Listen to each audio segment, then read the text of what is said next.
Nung mga boss, pinuntahan tayo dito. Window AC. Alat nga na, naganakan siya. Itong cool niya nakalagay sa high. Nakalagay din sa high yung ano niya.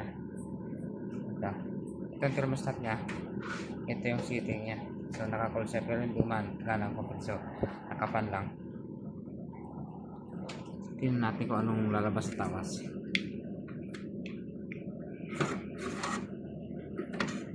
Yan. Ang una natin gagawin, ito, i-recta natin yung thermostat niya. Gagawin natin, ito. I-recta natin yung kanyang thermostat. Pag wala mana yung compressor, ibig sabihin, on the spot thermostat ang papalitan natin. Kasi dumating tayo dito, gumagana na yung kanyang aircon pero hindi gumagana ang kanyang compressor. First step muna tayo dito. Dito natin malalaman kung gagana ang kanyang compressor.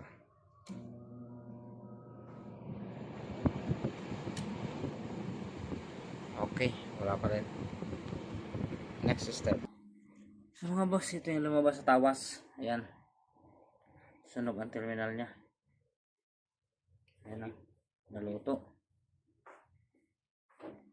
Bumili tayo ng wire. Papalitan natin ang buo para magandang kagat. Mga boss, ito na. Yung kanyang wiring. Ang common, ilalagay natin sa thermostat. Tapos, ang kanyang starting, ilalagay natin sa hermetic compressor. Hermes. Ngayon, itong running, ilagay natin dito. Ano tawag yan? Ano tawag yan? Alin? Sa running. Running capacitor.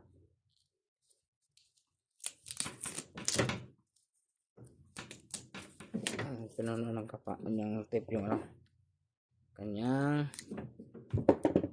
capacitor. Ayan. Okay na. Testingin natin kung ubo na yung ginawa natin. Pachamba lang. Yan mga boss. Ito na. Umpisa na natin yung pandarin kung andar. Yan. Ayun. Natsambahan ko na naman. Ayos na. Okay na.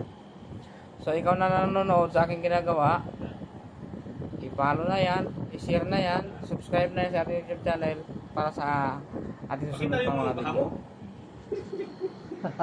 Ngayon kasama natin si Doming Su. Ito may si Sir. Don't forget to subscribe, follow the reels of Panday, the technician. Okay? Si Sir. Sir, salamat sa tiwala. Good job. Good job.